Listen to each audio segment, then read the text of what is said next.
September 11th, I was in Bogota, Colombia. I was the commander-in-chief of U.S. Southern Command, which is headquartered in Miami, and has responsibility for the Caribbean, Central America, and South America. So I was in Bogota, Colombia, and visiting our troops who were down there helping the Colombian government with their counter-narco-terrorist problem. I was at the airport getting ready to get back on my plane, and I was standing there with my Colombian counterpart and saw the second plane hit the tower. I knew I had to get home, and I had been announced as the new vice chairman of the Joint Chiefs of Staff on the 29th of August. So I knew that not only did I need to get home for my own current responsibilities, but that my life that I thought I was going to in Washington had just changed dramatically in a way that I could not yet understand. We flew out of Bogota, and Bogota is so high that my airplane couldn't take on enough fuel to fly all the way home, so we landed in Cartagena. And in Cartagena, the whole airport was shut down to let me land to get gas.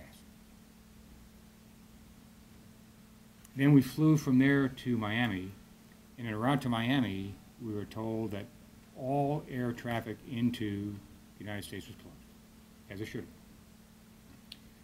have. And I asked, was NORAD in charge of the airspace? And they said yes. So I knew I could get home.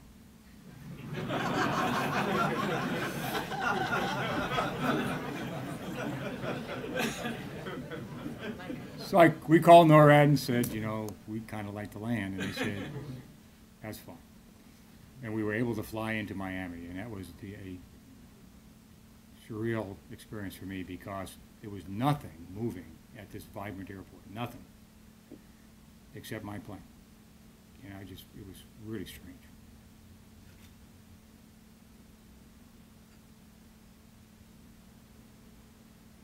I said in the car coming in tonight, we need to post a picture of the skyline of New York in as many places in the capital of the United States as we can. People should be reminded every day of what our enemies want to do to us.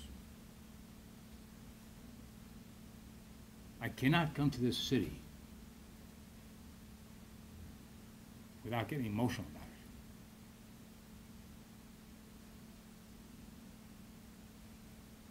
And it should be a reminder to all of us. You know, the good news and the bad news is the same news. The good news is that we told ourselves that the best way to get back at the terrorists was to continue to live our lives the way we darn well please. And that's exactly what we're doing, thank God. But that also means that the further and further we get away from September 11, 2001, the less we remember what our enemies are really all about. I cannot tell you why we have not had another attack here. I'm sure it's some combination of what we're doing militarily, what we're doing internationally with police forces, what the intelligence community is doing, and a good chunk of luck. Give me 2 seconds to turn the classified page to the unclassified page. We have been, since 9/11, tracking the Al-Qaeda and terrorist networks across the globe the best we can. We have authorities when we are able to track, specifically in Somalia. We have authorities when we are able to track and positively identify certain individuals who are very high up in the hierarchy of the terrorist network to capture or kill them if it's a fleeting opportunity. So you're out there, you're looking, you're searching, You see them, they're moving, and if you don't do something right now, the opportunity's gone. With the Ethiopian incursion into Somalia to support the government there, the terrorists who had been inhabiting Mogadishu started to scurry. And when they started to scurry, we were able to better observe and track them. And that gave us an opportunity to do what we did the other night. But there's a very precise mechanism, very precise rules, very precise authorities that the troops in the field must adhere to. And if there are 4 or 5 criteria, all must be met. If any one is not met, then you don't do it.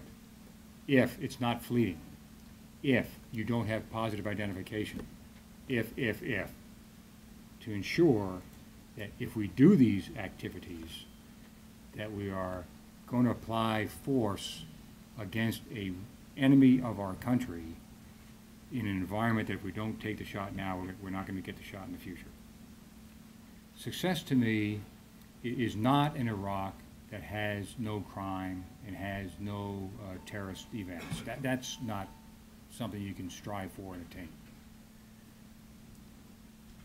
New York City has crime, but it's got a police force that keeps that crime below a level at which most of the people in the city can live their lives the way they want to and can function, and the government here can function. That's success in Iraq. That's success in Baghdad. Not that there aren't an occasional terrorist act or that there's no crime, but that those acts are below the level at which the people in general feel safe in their neighborhoods and the government is functioning to provide services and jobs and the like to the people. That is success, in my mind. It won't surprise you that as a Marine, I am thinking about anything other than how to reach that success.